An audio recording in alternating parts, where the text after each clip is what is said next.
Hi, welcome to Have Yarn Creations with Erin. I'm Erin, and this episode is about 10 non yarny things about me so we can get to know each other a little better. Today is August the 14th, 2019, and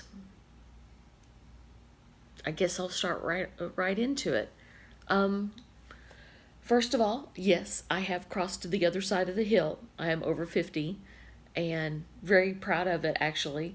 I can remember crazy things like when there was no cable TV, or when the remote control of the TV was actually still on a cord. It wasn't really remote, and it only went about 10 feet, so you still had to get up to change the channels. Funny thing.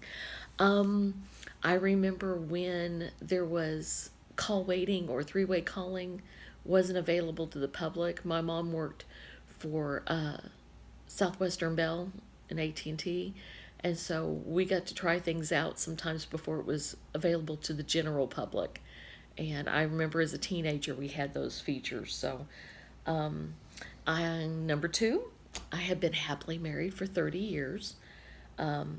He is a scientist. He is into research, and I am an artist slash crafter, and so we kind of balance each other out. He's currently out of work. We're looking, which is why I'm working on my stash instead of going out and spending money, which I would love to do. My favorite saying about marriage is that love is a choice. Sometimes you choose to love that person on a weekly basis, sometimes on a daily basis, and I have on occasion made it on an hourly basis, as I'm sure he has too. Because I'm not the easiest person either. But you make the choice, and I have loved him for a long time. Number three, we have three sons. My eldest is all grown, lives out of the house. Haven't seen him in a while because he lives on the other side of the country. And if you're watching this, call your mom. I miss you. My other two are in high school. My middle son, number four, my middle son is disabled severely. He has some rare genetic disabilities, and besides other things, is nonverbal and has hearing impairments. So you might hear him laugh very, very loud or call out in the background. It's likely to be laughter because he really is a very happy kid. He loves life. Number five, because he is so disabled and subject to seizures, I am a stay-at-home mom. I have done work outside the home in the past, but I have to be a home mom because if he has a seizure, I have to be available to go to the school or whatever needs to be done. Number six, we have lived all over the country. No, we are not in the military. I get that question a lot. Each of our sons has been born in a different state, and we have lived from everywhere from Michigan to California to Oklahoma to Massachusetts and Tennessee, just to name a few. So, number seven, I collect teapots, cups, and saucers. I like to drink tea, and I prefer to get those things at garage sales because I like the backstory. I like the history, personal history stories. I just like history, period. I think it's fun. It says something about people's character. Number eight, I like to express myself in all kinds of art. I used to paint more, but I haven't in a while. My favorite artist is Georgia O'Keeffe. I have one print of hers. I've got a couple that I've taken out of calendars and framed, but I have one print my mom bought for me years ago at a gallery showing that she had in Texas before she passed away, before Georgia O'Keeffe passed away. Okay, number nine. I used to sing in high school choir, girls choir. I'm primarily a second soprano, but in years past I could reach quite a bit of the first soprano, And as I'm getting older, I'm singing more and more alto.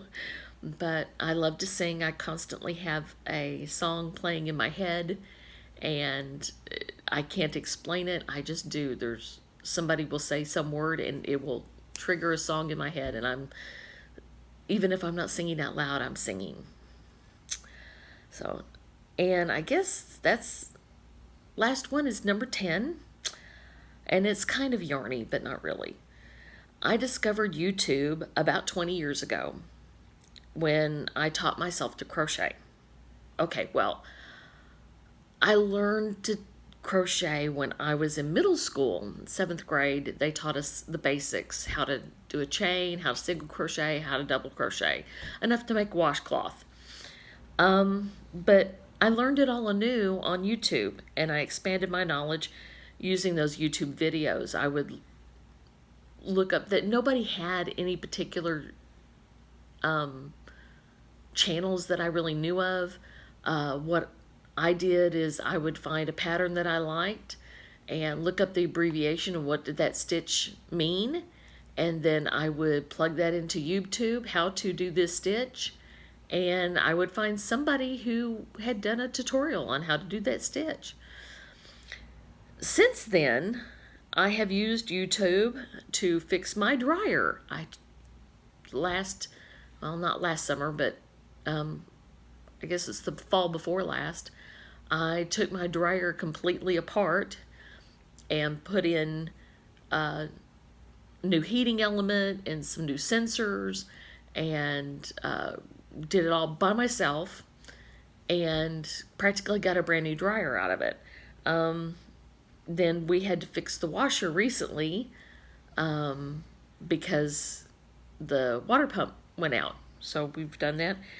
And my husband helped me with the washer, and my husband and I both, he primarily worked on our vehicle when our window got in the drive on that automatically raises the window on the driver's side. It broke, and it was the wiring that broke, not the actual electric circuits. So we used YouTube and figured out how to fix it.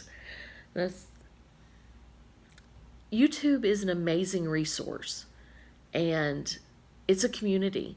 People teaching other people what they're passionate about. And I think that's a fantastic thing. You never know what you're capable of doing until you step outside your comfort zone, like I'm doing with these videos, and connect with other people. And I think that's what YouTube is all about. It's making connections. I appreciate the fact that you're watching my videos. It means a great deal to me.